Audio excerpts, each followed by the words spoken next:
Mana, ito po ang pinag-aawayan ng magkapatid sa amang sina Ray at Judy. Si Kuya Ray po ang legal na anak, samantalang si Kuya Judy naman po ay anak ng tatay nila. Nauna naman pong kinasama itong si Aling Fidela. Kasama na po natin ngayon si Aling Josefina. So pag-usapan po natin ulit, Aling Josefina, ang sabi po ninyo, ang hawak po ninyo ay yung sketch. Opo. Kanino po yun nanggaling? Doon po sa sa pinsan ng asawa ko. Siya daw po ang unang may-ari ng lupa. Ganun po ba? Hindi po.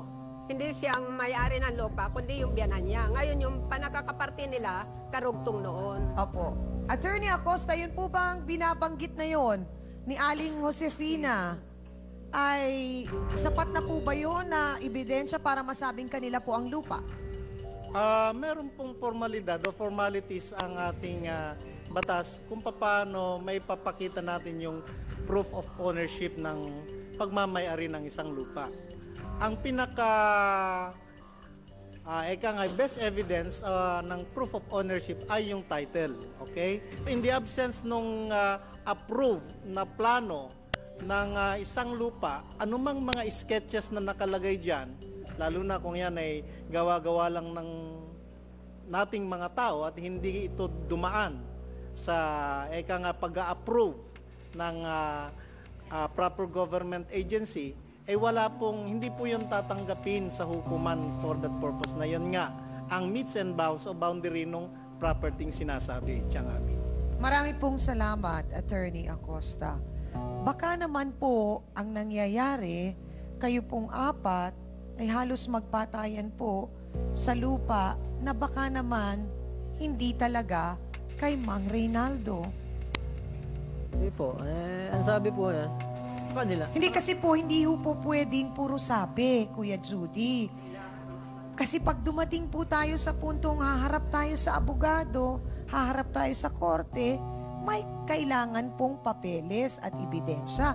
Kaya nga po ang tanong ko, Aling Josefina, may pinanghahawakan po ba talaga kayo na papeles? Kasi po, mahirap po yung ganitong nabubuo lahat sa kwento-kwento, sabi-sabi, ang inyo pong asawa ay may sakit na po ngayon. Meron nga po yun, skits pa lang. Oo. Kaya sabi sa akin, kung gusto ko, pati tuluan ko na. Dahil silang pipirma.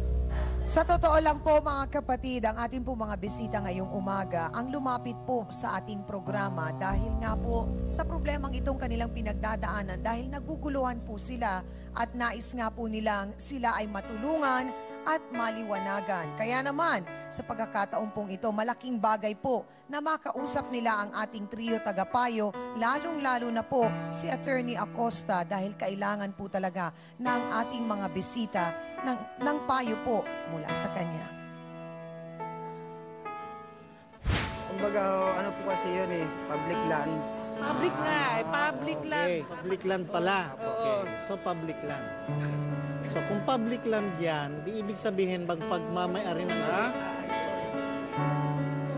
Okay? Pag-aawayan nila, hindi pa naman na Wala nga. Tama, nag-aaway kayo sa lupang, wala naman palang Kasi hindi ko naman alam po yan, ma'am, na nag-aaway sila. Dahil sa araw-araw, wala ako sa bahay.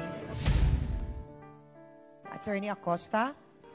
Sa kalagayan ni Aling Josefina at saka ni Aling Fidela, base sa naging kwento ninyo, ay ang aking pagka-analisa sa lupang kay nagiging issue ninyo ngayon, ay parang hindi pa maliwanag kung ang lupang yan nga ay totoong pagmamay-ari na ni Aling Josefina at ni Mang Reynaldo Sr.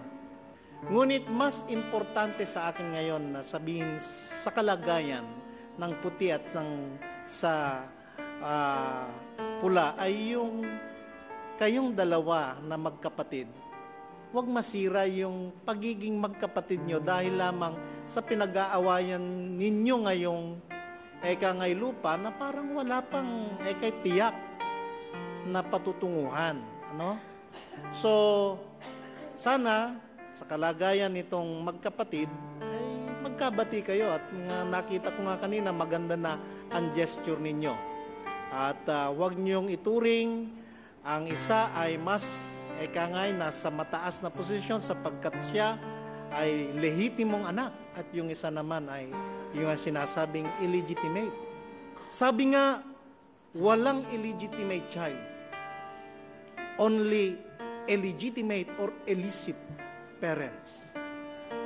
Ibig sabihin, wag nating kamuhian ang mga bata dahil sa naging pagkukulang, dahil sa naging kamalian ng kanilang mga magulang. Ang kasalanan ng mga magulang hindi dapat manahin ng mga anak. Bibihira po sa mga magkakapatid na magkakasundo kaagad dahil kasi sasabihin nila merong ganitong mga pinag-aawayang mga material na bagay. Pero sa nakita nyo kanina during the counseling, magugulat kayo doon sa gesture ng magkapatid. Kaya yung isa illegitimate or legitimate, pero makikita nyo na isang dugo ang nananalaytay sa kanila. At sila ay magkapatid, nagmamahalan, at pinipilit na magkasundo kahit na wala ng lupang pinag-uusapan. Sa gana naman po ng kay Aling Fidela, natutuwa rin po ako dahil kasi alam nyo, palaging pinaiiral dito sa atin sasabihin, ang kabit mas matapang. Pero ipinakita nyo at you humbled yourself na gusto nyo na sige ako na ang hihingi ng tawad. At nakita ko po yung gesture na yun para ipakita nyo rin sa anak nyo na kayo ay mabuting tao rin. Na maaring na hindi lang kayo nanliwanagan nung una tungkol dyan sa lupa na yan, pero ipinapairal nyo pa rin ang pagiging makatao nyo.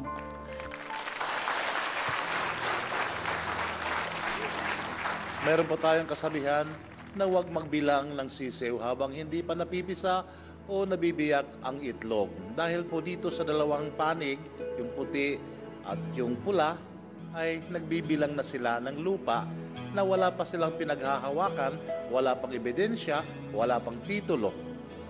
Ang mahalaga po hindi yung material dahil po sinasabi natin na kapirasong lupa lang naman ang kailangan natin, yung paglilibigan natin, di ba? Kailangan lamang na handa tayong itong lupa na paglilibigan natin ay yung pong pag-aarian natin. Nakamahalaga yung pagmamalasakit at pag-aaruga po kay Aling Rinaldo. Sana naman ay isang tabi natin ang pagbibigay ng halaga sa lupa. Ang mahalaga po ay ang pagiging magkapatid at magandang relasyon. Salamat po. Thank you very much sa ating pong mahal na trio, Tagapayo. Dudugtungan ko lamang Kuya Ray at Kuya Judy yung sinabi ni Father na ang tatay ninyo ay may sakit. At siguro naman sa mga oras na ito, bago nyo unahin yung lupa na yan na pinag-aawayan ninyo, unahin muna ninyo ay yung maalagaan ng inyong ama sa kanyang mga huling sandali. Hindi natin alam kung huling araw, huling buwan, huling taon. At hindi lamang yun. Inuna nyo pa ang agawan sa lupa bago ninyo binigyan ng pagkakataon na makilala ang isa't isa bilang magkapatid, Kuya Judy, Kuya Reynaldo. Magkapatid kayo, magkatugo kayo. Ang inyong mga ina, hindi magkaano-ano. Pero kayong dalawa, magkatugo kayo, magkapatid kayo. Yun nga po, kaya po nagbati na naisip ko kagad na lumapit na lang sa kanya makapagkaso. So kaninang habang nagka-counseling tayo, nagkasundo na kayo. So maaasahan ba namin, Kuya Judy, na kayong dalawang magkapatid ang magtutulungan? Opo. Wala na po akong sama ng loob sa kanya.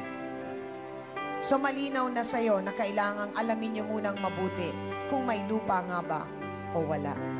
Mahirap po kasi, Aling Josefina, yung puro akala. So sana po, kahit paano natulungan namin kayo at naliwanagan po kayo ngayong umagang ito. Maraming salamat po sa inyo.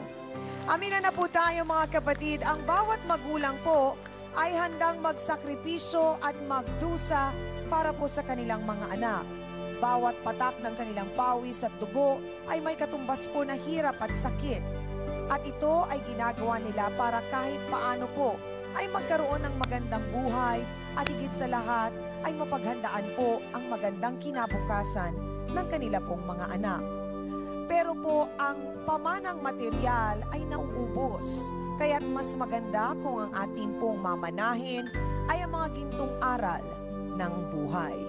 Para po sa ating face-to-face, heart-to-heart thought for the day, mas matimbang ang pagiging magkapatid sa laman kumpara sa kahit na ano paman.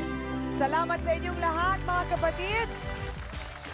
Thank you din sa iyo, Hans Martel, sa Dance Squad, kina B1 at B2, sa ating pinakamamahal na trio, tagapayo, ang mga sausawero at sausawera sa studio, at higit sa lahat sa ating pong mga bisitang nagbahagi po ng kanilang tunay at totoong kwento ng buhay.